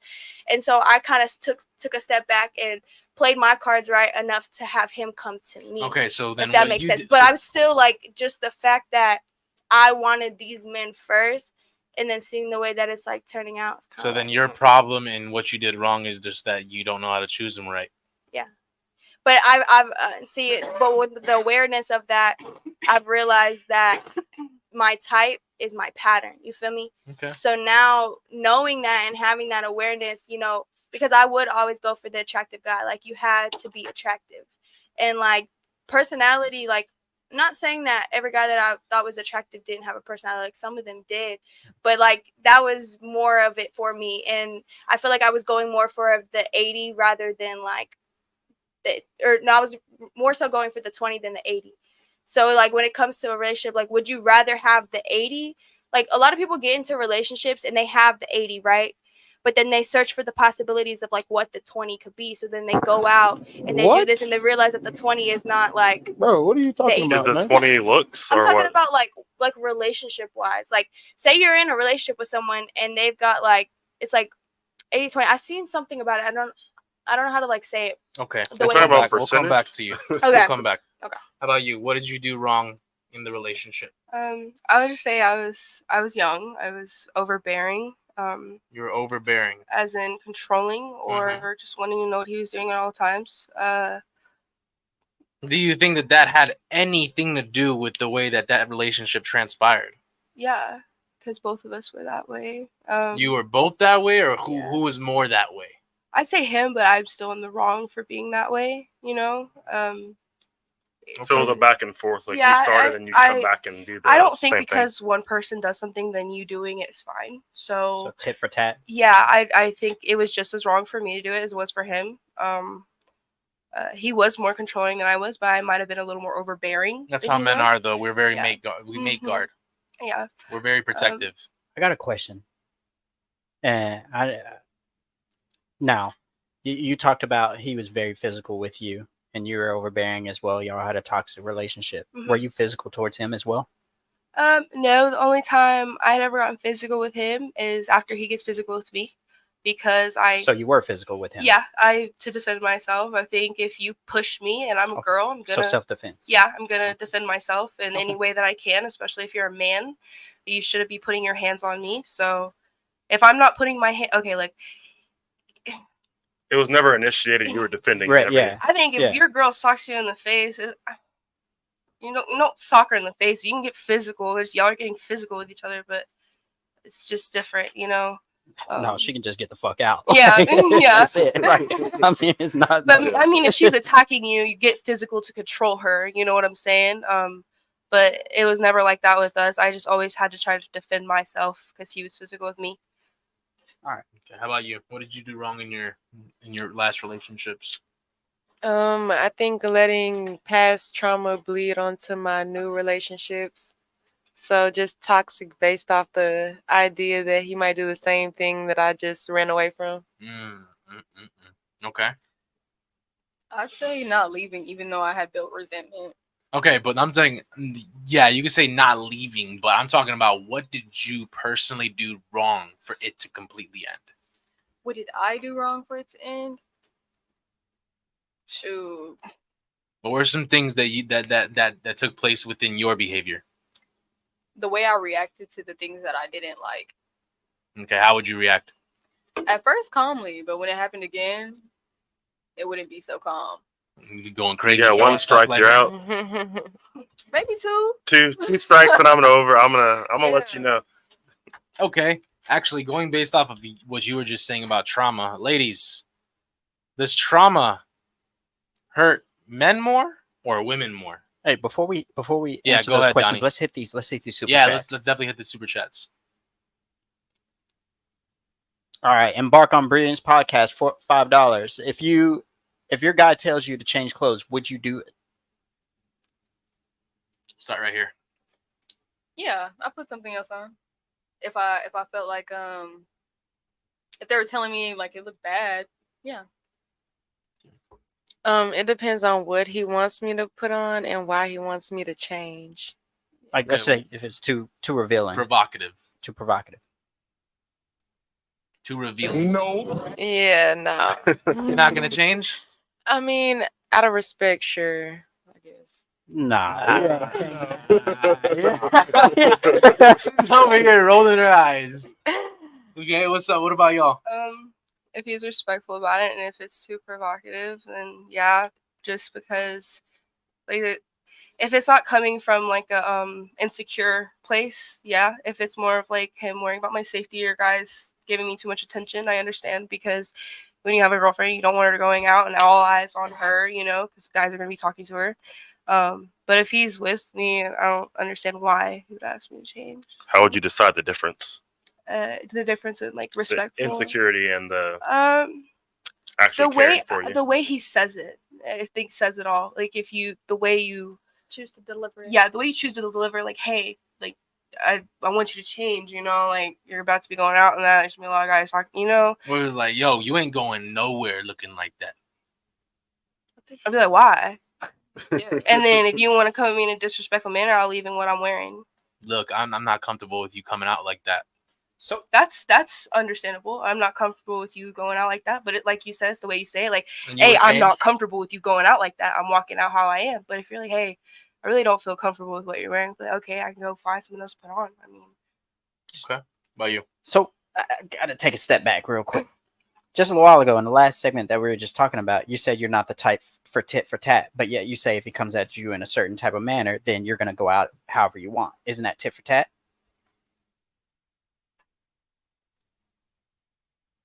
yeah, I say, but it's like if you're asking me to change, like, and you really want me to change, you need to come at me respectfully, or it's not gonna happen. All right. Can you repeat the question? Would you change your clothes? Change my clothes. I mean, to me, I guess it depends on the situation. If we're going out together and say it's something for business, like his business or something, you know, along those lines, if I'm wearing something too provocative and there's a lot of people that he deals with work, then that would be different. You know what I'm saying? That's maybe not something that needs to be worn at that time. It's not appropriate for that occasion. Now, if I'm going out with the girlies, I would say, you know, you can't get in a relationship with a bad bitch and not expect her to be a bad bitch. And so it's kind of like, it's like, like she said, it's kind of the delivery. If you choose to be disrespectful, honestly, I would love when a man be like, damn, you look good, like, where are you going like that? But like, you know, they know at the end of the day who I am and how I carry myself, and know that I'm loyal to them if Okay, if with I'm that them. being said, we have one more. Yeah, we had two more, but I Yeah, did have go a ahead, run-on go ahead. question though. Yeah. With that, what is a bad bitch? I feel like, you know, if I hold myself up, like basically if I keep my maintenance up, you know, skincare or my lashes, my nails and stuff, like you can't expect to get in a relationship with me and like get me to stop doing that. Or, you know, you don't like that, or oh, I don't like your nails like that. Oh, I don't like when you wear lashes. Like, you know, you approached me when I had that. So it's like, why not have that? The question was, if a guy asked you to change your clothes, would you do it? And you said, well, if I'm going out with the girlies and I'm wearing what I want, like you can't expect to have a bad bitch and me not go out and basically wear that. Right. So I mean, what is a bad bitch? I guess it's, well, I mean, I guess it just really just depends on the delivery of how he. Okay, but do y'all agree that if you're in a relationship and you really do respect your man, do y'all believe that y'all should be going out with the girlies in general? To the club? I have a life to go outside of my own with him. Yeah, but I'm talking about are you talking about going with him or are you talking about going without him? Well, night with the girlies is with the girlies. Okay, so then at the end of the day, do you think that that's appropriate? I mean, like, especially when it comes down it's really hard to like talk about this when you don't have something that's like put out in front of you, like, is this okay to wear type shit. Like, there's so many different things that could be worn, so it's like it's hard to kind of paint a picture of what we're talking about here. Does that make sense? I guess in general though, like at the end of the day, now that you've talked about going out, do y'all believe that it's appropriate while being in a relationship? I don't know about going to the club. Going to the club, the intentions are usually to like, or a lot of girls like to go dance, but that's where a lot of male attention comes in. So you're getting drunk, you're surrounded by all these men, and all you have is girls around you to protect you, and they can't protect you. And so if you're going out to dinner, yeah, you're going to go do something like that's not at a club. Yeah, like you're going to a concert or something, you know what I'm saying? But I personally, like, I don't know about the club or the bars, you know what I'm saying? Like a girls' night. I don't know. I feel like it doesn't matter where you go in a relationship as long as you're being loyal to your partner. I mean, if you're talking about what we should wear when our partner isn't around, I feel like it's not respectful to just go out with just anything on and they're not in that facility or whatever. But I feel like it's fine to go wherever, to the clubs or the bar. What about you? Yeah, I definitely think it depends on trust. But if I want to go, I want to go. I'm one of the girls too. Okay, so this is the thing, ladies. Like at the end of the day, like the clubs, like we know, like shit just happens sometimes, whether you plan it or not. It could be a long ass night. The vibes were just Gucci, and things happen. So let's say your man is being protective over you. He's telling you, "Hey, you ain't gonna go out. You ain't gonna go out without me being around. You're not gonna go out looking like that." Bring him with. Right. Yeah, but y'all said going out with the girls only, so that's what I'm saying. Yeah, of course, you can go ahead and go out with him. He'd probably be comfortable with that. That's fine because he's there to go ahead and look over you.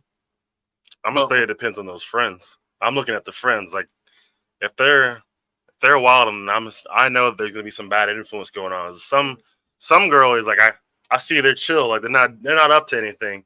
But then some girls, they're egging their friend on, trying to get them to do the wildest shit. So. Yeah, because you can be the only girl in your friend group with a boyfriend, and all your other. Yeah, but that's the thing is like, yeah, when you're worse, it's even worse. No, that's what I'm saying. Like that, those are the kind of friends like I wouldn't go out to the club or bar with just because they're gonna be seeking men and other things like that.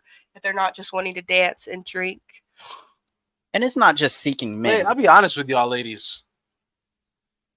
I'm pretty sure in 2023, it's actually easier to pull a girl that has a boyfriend than it is to pull a single girl. I've been hearing that a lot lately, actually. That's facts. So Yeah, yeah, I'm not gonna lie. why is that facts? Why is that facts? Because I feel like single women, we're single just because we know exactly what we don't want. And it's so easy to run into a guy with the traits that you don't want in a guy. So you're like, you look good, but I don't really want you.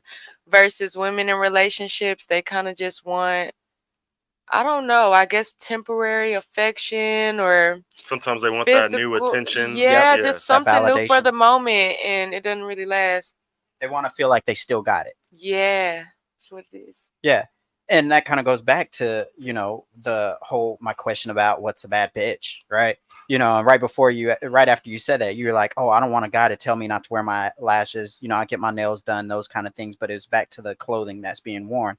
You said you still want to go to the club with your girls or go to a bar with your girls. The thing with that is it causes more attention and validation from other men. That's the reason why girls dress up the way they do, is because they want attention and validation from others. That's why. Yeah, do it don't matter. Men are gonna shoot their shot regardless. Absolutely. So going back to something that you all actually said, and we would agree upon, you want a man that can protect you. Protection goes a whole lot further than just a dude that's taller than you. Protection can be like, hey, don't put yourself in this situation because I know what's out there. Right? Would y'all agree with that? Yeah. So is that protection or is that controlling if a man says, I don't want you going out on the bar dressed like that? Because lots of women will blur that line. Yep. And she'll say, oh, he's insecure. Oh, he's controlling. Is it controlling or is it protection? It's controlling, because if you wanted to protect me, you would just come. I feel like. No, but you just said. What if you just wanted to chill at the crib? And you said, hey, this is a girls' night. Dudes don't want to fucking hang out with your girlfriends. Let's be real. He doesn't give a fuck about your friends. Yeah, I would see it as protecting to an extent. All right. Well, What other chats do we got right now? Yeah, we can go on all night about this. All right. $5 from Embark the Brilliance podcast. Shout out to you, bro. Sorry, Short Kings. Not this panel. Let's come back later. All right, I'll see you guys later. Yeah, I'm out. They looking for Dez's right now. Okay, cool. So, All right, and last one we got J-Bo the vet. Question: did she let him wait, or did she make him wait? And Callie, I think this was for you regarding your current boyfriend. Did you make him wait? Wait to like. Fuck! Come on, man. Come on. Yes, I did for a little while. I have. I'm definitely not the type to just think I like somebody and sleep with them. So even though we were friends a long time before, I did make him wait a little while. Not too long. It was like 3 weeks. was it the same amount of time for your other relationship, or was it quicker? My other relationship, I waited a month and like 5 days, I think. Something Oh like that. wow! Yeah. So this one was quicker. Yeah. Interesting. I was also 14 when I got with my pastor boyfriend. Oh, okay. Yeah. Yeah. You are pretty young. Yeah. That's right. All right, ladies. Do you believe that women's abundance of choice in the dating market has made it worse for them? Start it right here. Abundance of Choice choice has made it made it worse for them. abundance of choice make it harder. To like really lock down a solid guy.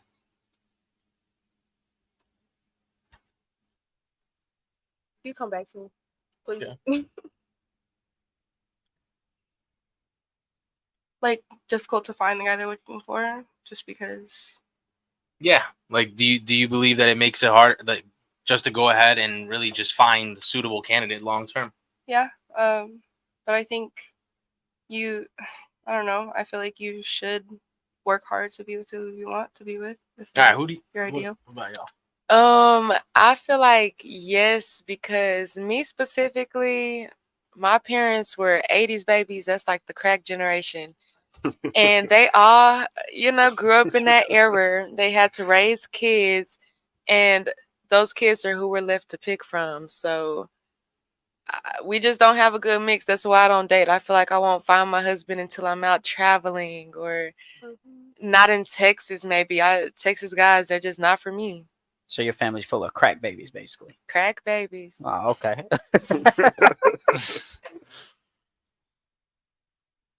And I mean, I'd say I definitely think that it can make it harder when you have a lot of options. I mean, it really just depends on the quality of the men. So That's the choice. We don't have a good quality. yeah, and of if it's not good men. quality, then yeah, definitely I believe it's harder. Okay. Why do you think it's so hard to find a quality man today, ladies? I feel like a lot of men are very feminine when they need to be masculine. And a lot of women are masculine and need to be feminine. So it's really hard to put people in their balance and where they're supposed to be type shit when the other is acting the way they're not supposed to be acting. That makes sense. Okay. You? Literally the exact same thing. Okay. I feel like lack of clarity when it comes to gender roles, what we should be doing specifically as men and women. So women, sometimes we come off as too masculine.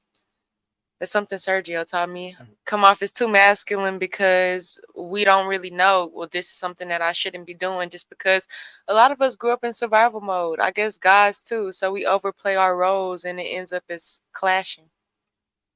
What about you? Yeah, the guys that I have dated, it was just a no for me. Too feminine? Not Too leader? feminine. Not leading? Yeah, too feminine. Yeah, I guess you could say that. Yeah. Okay. Yeah. But it's weird when you think about it, like women, I don't know, women, when we grow up in a hard life, we have to fend for ourselves and survive, versus guys at a younger age, I don't know, they have their moms to kind of take care of them and do this and that. So when they're looking for women, they expect a woman to nurture and cater and be his mother figure instead of him being the male figure nowadays. I think one thing a lot of people don't talk about is with school, where it's like you've basically been neutered to be a certain way, when really like a guy's mindset is to be more rambunctious, be more outgoing, be like mobile. But the whole system is built for women. So like a guy, his mentality is completely different. So there's a certain point where after a certain amount of years you've been told to shut the fuck up, just chill, settle down, then you kind of have to relearn how to do the opposite. Adderall, Shit. everything. Shit. Yeah, guys. I mean, there's the reason why women entering the workforce, especially during the sexual revolution and everything that's taken place, there's a reason why they're better employees and students than men are. Men are a little bit more disagreeable. Okay? Women are more agreeable. So they'll go ahead and take direction and they'll take orders, or you having to do this, this, and that. And y'all will do it. And y'all will sit there and be fine. Guys, we're just like the entire time, basically in school or at work, we're ready to go. So it's a little bit different. But it's funny because we were talking about trauma earlier. I wanted to ask, who does trauma hurt more, men or women? Okay, so I actually wanted to speak on that. So I was thinking about how, like, when women and men, like, who is it more difficult for to grow up without a dad or without a mom, for instance? Like, if a little girl grows up without a dad, then she doesn't have that father figure to show her how men should treat women, how she should be treated by men. But it's like, if a male doesn't have the father figure, then he doesn't have someone to look up to and like show him the way, show him how to be a man. You know what I'm saying? And then vice versa with the mom. So it's like the mom is the nurturer. So if a little boy doesn't have a mom and he's got a dad, and dad doesn't show emotions, then he's gonna be Mr. Hardbody. You know, he's not gonna have any emotions. He's not gonna know how to show unconditional love that a mother is supposed to give. Does that make sense? So it's like, it's really hard for both. It's kind of hard to decide whose will be harder, because either way, like, it's kind of hard. Yeah, but but you gotta choose one though. Like, who does it hurt more long term, women or men? Trauma itself.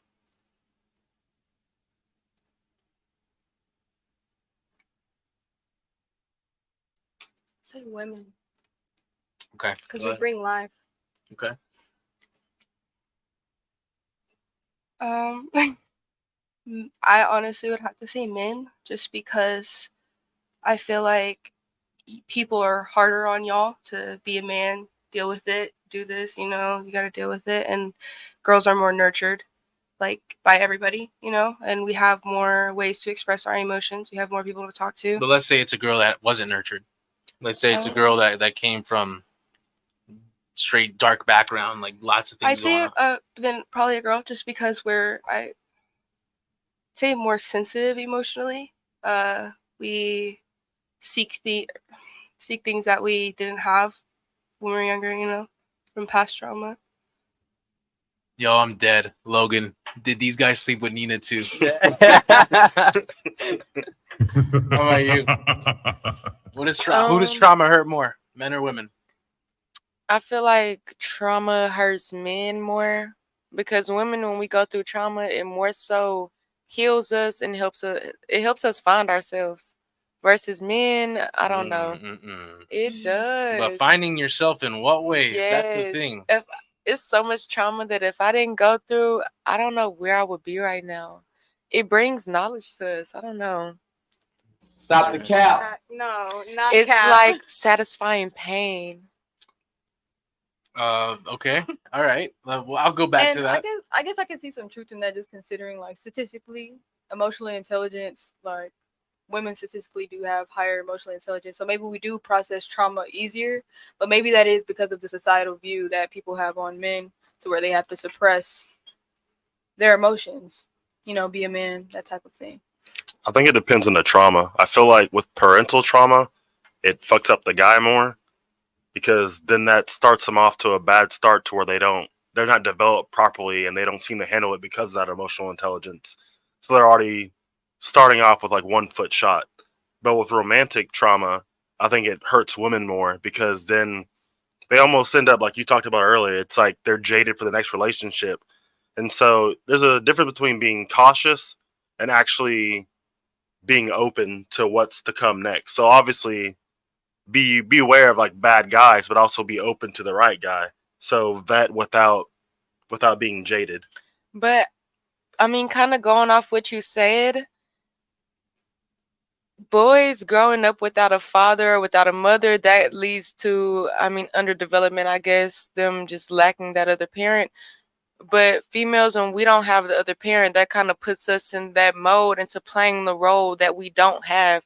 Like, I know when I would go with my dad as a younger girl, I would be the mom of the house. I'm making sure everybody's cleaning up, everybody's hair is done, meals cooked, just because. That's definitely bad, but guys who have that trauma tend to end up in prison.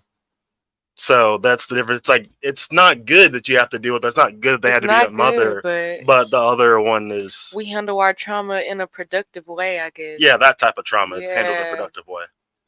The thing is, it's funny because like you mentioned it, it's not that trauma. It kind of has to do with women. Women give life is a very broad term, and I can go back to that.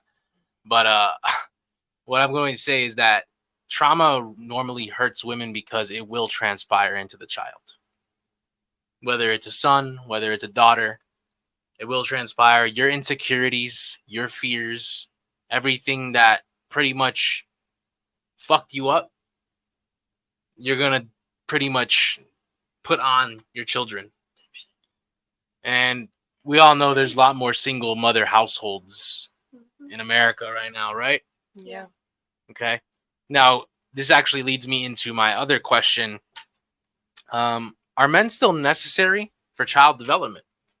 Because I'll be honest, ladies, we have so many different conventions, whether it's the government, whether it's simps, whether it's it's like there's so many different avenues that women have now to go ahead and basically raise children on their own.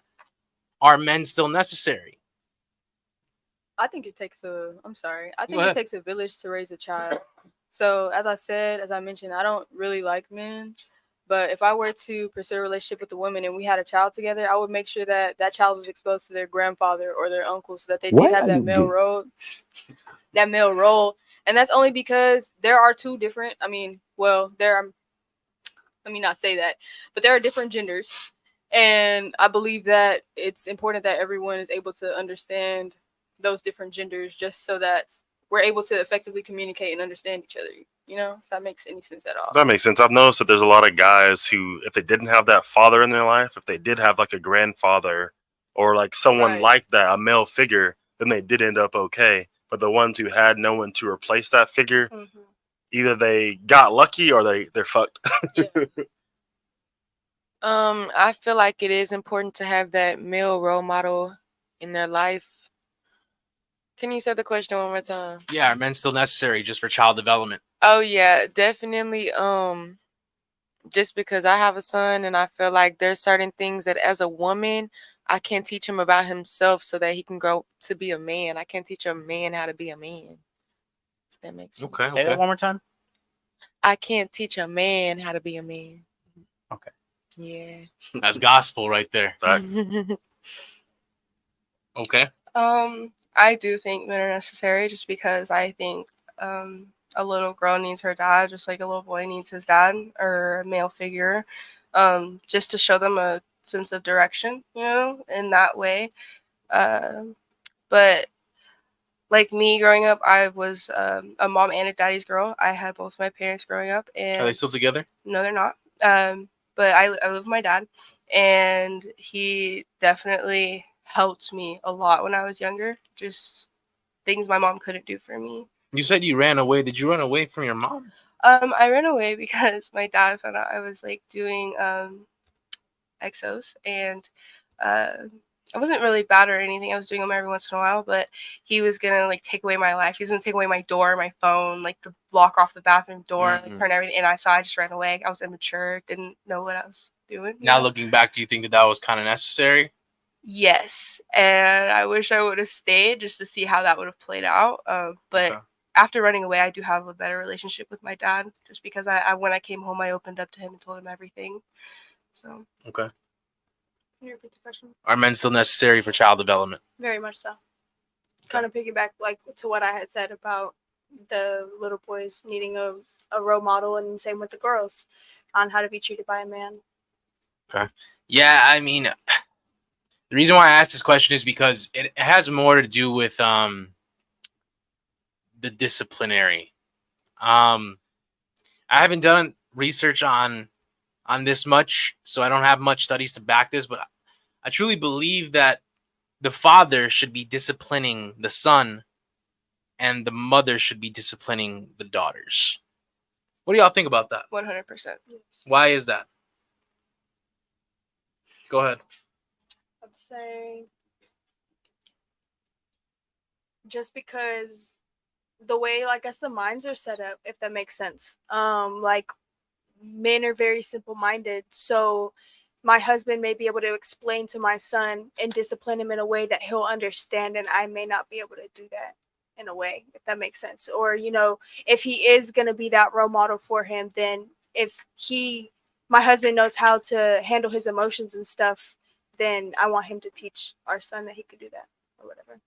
Okay. Honestly, it's just based off the way I was raised. I was punished by my mom only. My dad never hit me, punished me.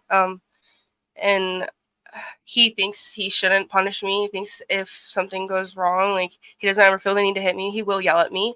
I think it's okay for a dad to try to set a daughter straight, but when it comes to physical things like spanking them or, I think the woman should take care of it. I don't necessarily know why. It's more of just a woman and a man thing.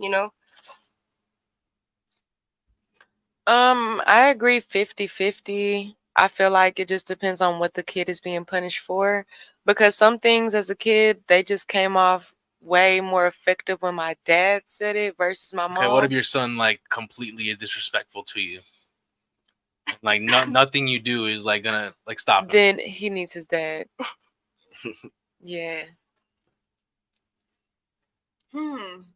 So my dad, like I said, my dad actually he never disciplined me. My mom always disciplined me. But in a sense, like if my dad said something to me, I don't know, I guess I would listen. I don't know. That's a very complicated question, honestly. Are you referring to like spanking or just any type of discipline? The thing is the way that I'm looking at it is this. Men need physical discipline because you need to know how to deal with other men. Like if you have a smart mouth as a young little boy and you keep that up during like adolescence and going into like some guy you're gonna come across, your ass is gonna get knocked out. Like your ass is gonna get slapped. So he needs the male discipline from his father to tell him like, yo, like you need to really be careful about what you're saying and how you're acting in certain scenarios. Now, there's another thing. This is the reason why I was thinking about this, because like when a woman disciplines her son, like let's say it's a single mom, when that happens, especially like when the son is starting to get into the teenage adolescent years, if it's still happening where the single mom or the mom maybe slaps him around or does this and that, I truly believe that son will go on to accept physical abuse from other women. I'd take it one step back. Okay, picture this. My mom was a single mother, and as a middle schooler, my brother and I were both like 5'10". Mm-hmm. So there's like no intimidation factor there. So we were wild boys. It's like at a certain point we finally learned to respect her, but it's like when you're in that rebellious phase, when your mother is like 5'6", 5'8", and as a middle schooler you're like 5'9" to 5'11", it's like, what are you gonna tell me? Yeah. No, They just exactly. respect their dads more, I feel like. Yeah, there's just not only is there The that different kind of but respect. there's that intimidation factor Yeah. too. Where it's like, okay, I'm shutting my mouth. Like, And I also feel like that's why my dad didn't push me, because as a little girl, I didn't have a reason to be scared of him, but I was scared of him because he was so much bigger than me. And Well, that's bigger than my exactly mom. why that I was Yeah. gonna say, because like I don't believe the father should lay his hands on his daughter, because then she will go out in the world and accept physical abuse from men. I actually have like a question to ask within this question. Go ahead. How do we feel about step parents punishing? Because that Well- was my situation. When I was growing up, my stepdad punished me. My mom did none of the punishing. how long were they together? They were together for 7 years. They got together when I was 6. He had 2 kids. We were all 2 years apart. So I was 6, Kaylee was 8, and Coy was 10. And so as, you know, he didn't have his kids, and so he wound up moving in with us. He got custody of his kids, and his ego got big as hell. Thought he was the shit because he took the kids away from the mom, and that's very rare for that to happen. But because I was not his kid, he treated me differently. I would be grounded. I would literally be grounded. I'd get off punishment. I'd be grounded the same day. Anytime he talked to me disrespectful, said anything, just whatever the case was, and I would go and talk to my mom. And she would stand up for me. He would like use her mental illness or just being depressed, like having anxiety and stuff like that against her. And so it was kind of hard for her to like stand up for me. So my situation's like a little, I don't know. It's kind of statistically, yeah, go ahead, brother. I was gonna say dark. Okay, yeah. So statistically speaking, step parents are more abusive to the stepchildren than the actual biological parent. And in older times, there used to be a point where literally men would invade countries, go ahead and kill off the men's that they killed the men in that country. Mhm. They went ahead and killed the children as well, and they took the wives and took the women. They reproduced with them. So yeah, they're definitely it's a very tricky situation with the step parent thing. But in general, like I said, like I just don't believe that the father figure at all should be laying his hands on the daughters. And then vice versa. I don't believe like the woman should be physical, because guys, I mean, at the end of the day, like I'm assuming we all come from a little bit of rough backgrounds here. Like we saw it growing up, like it's just crazy. Like the way that discipline is kind of different for both. Yeah. So that's kind of how I go about it. We got any other chats or anything, Donnie? No, we can get ready to close it out or whatever you got. Okay. How'd y'all like the podcast? I liked it. I feel like it was a little hard for me to answer some of the questions just because I'm not really like looking to be in a relationship at the moment. Like I said, I'm kind of the type where it's just like I'll know it when I see it. I'm a big firm believer that you are what you attract. So when it comes to a relationship, I know if I want a man of a high stature, then I have to withhold that as well. So if I want to be treated with respect, or I have to respect myself if I want to be treated with respect, if that makes sense. And if I want to be cared for, then I need to know that I can care for myself as well, and I need to do that on my own as a feminine, being in my feminine, because I believe feminine are meant to receive. Not carrying your trauma to the next relationship. Exactly. And just being in the relationships that I was in, and even just being in the relationship with the guy that's in prison, it helped me a lot because I wasn't physically around him, and I have noticed that when I'm in relationships, I get very codependent and very attached. And so not being with him because he was in prison made it a little bit easier to understand the patterns and not be easier to get away from him once I've learned what I needed to learn in that relationship, if that makes sense. Okay. Would you come back on the podcast? On the podcast? Yeah. Yeah. Okay. And real quick though, I would love for you to come back because I mean you've said a lot of things during today's episode that we can go on and on and on about, all kinds of different stuff. But real quick, you just said you are what you attract. I think to an extent, because a lot of women think like, oh, because I become this high value woman, I should deserve a high value man, and it does not work that way. At all. We're completely opposite as far as what we look for. Our definitions are very different. Exactly. So yeah, we can go on that another episode. Again, love for you to come back and we can definitely get on that subject. Sounds good. How about yourself? How'd you like everything? Would you come back? Yeah, I'll come back. I like how respectful y'all are about all y'all's opinions, how y'all voice your opinions, and effective communication. So You've been here how many times? 2. This is the second time? 3rd. How you like it? Okay, third time? Yes. What is the biggest takeaway you've gotten? The biggest takeaway I've gotten just overall was to tap into my femininity just a little bit, because I've just been noticing how masculine and toxic I was. So I like coming here. You guys always teach me something new about myself. Yeah. Oh yeah, real quick. I want to go back to something you said earlier in the show. I'm curious, or the chat's curious too. What's your body count? Uh-oh. Uh-oh. 8. Is it 8? Yeah. Times that by 2. I might have the highest. He said times it by 2. Times it by 2. Actually 3, and then you take away 7, or you add 7 more, or something like that. Yeah. Well, I guess we're getting married. You got more than 8? What's your number?